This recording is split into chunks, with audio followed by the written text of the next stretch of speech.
আওয়ামী লীগ সংগঠন হিসাবে এখন পর্যন্ত আমরা নিষিদ্ধ করতে পারিনি, তাদেরকে সন্ত্রাসী সংগঠন হিসাবে ঘোষণা দিতে পারিনি। এটা আমাদের জন্য অনেক বড় লজ্জা।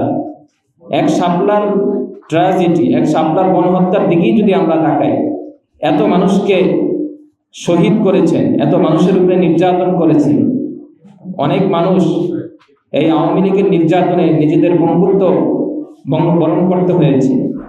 আমি মনে করি আওয়ামী লীগ শুধু সংগঠন হিসাবে নিষিদ্ধ হওয়া, এটা আমি মনে করি এটা তাদের জন্য কম হবে। আওয়ামী লীগ সন্ত্রাসী এবং জঙ্গি সংগঠন হিসাবে আমরা সরকারের কাছে আবেদন করব, বর্তমান অন্তর্বর্তী সরকারের কাছে আবেদন থাকবে দল হিসাবে শুধু নিষিদ্ধ নয়, তাদেরকে আন্তর্জাতিক মহলে জঙ্গি সংগঠন হিসাবে তাদেরকে ঘোষণা করতে হবে। এই জন্য শাপলার যারা শহীদ হয়েছেন সকল শহীদদের রুহের মাগফিরাত কামনা করি এবং আওয়ামী লীগের এই 16 বছর নির্যাতন নিপীড়নে যারাই তাদের রাজনৈতিক প্রতিহিংসার শিকার হয়ে শহীদ হয়েছেন সকলকে রাষ্ট্রীয় স্বীকৃতি দিতে হবে, সে আবেদন আমরা জাতীয় নাগরিক পার্টির পক্ষ থেকে করছি।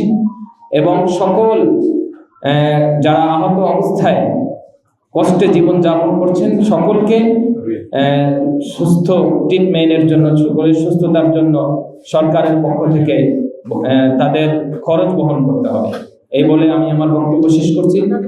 ইনকিলাব জিন্দাবাদ, জাতীয় নাগরিক পার্টি জিন্দাবাদ। দল নয়, এটি ভারতের প্রেসক্রিপ্টেড একটি সন্ত্রাসী সংগঠন, যে সন্ত্রাসী সংগঠন হিসাবে যার সম্পৃক্ততা ইতিমধ্যে জাতিসংঘ তাদের তদন্ত প্রতিবেদনে যার সম্পৃক্ততা মিলেছে, যারা 2009 আমাদের সেনা অফিসারদেরকে হত্যা করেছে, 2013-তে শাপলা চত্বরে নিরীহ আলেম ওলামার উপরে নির্বিচারে পাখির মতো গুলি করে রাতের অন্ধকারে ল্যাম্পপোস্টের আলো নিভিয়ে দিয়ে গণহত্যা চালিয়েছে, যারা 2021 সালে নরেন্দ্র মোদীর আগমন উপলক্ষে বাংলাদেশের 22টি তরতাজা প্রাণকে নিভিয়ে দিয়েছিল, এবং তারাই আবার 2024 সালে কোটা সংস্কারের মতো একটি যৌক্তিক আন্দোলনকে কেন্দ্র করে সাধারণ ছাত্র জনতা যখন মাঠে নেমেছিল অধিকার আদায়ে, তাদের উপরে নির্বিচারে গুলি চালিয়ে গণহত্যা চালিয়েছিল।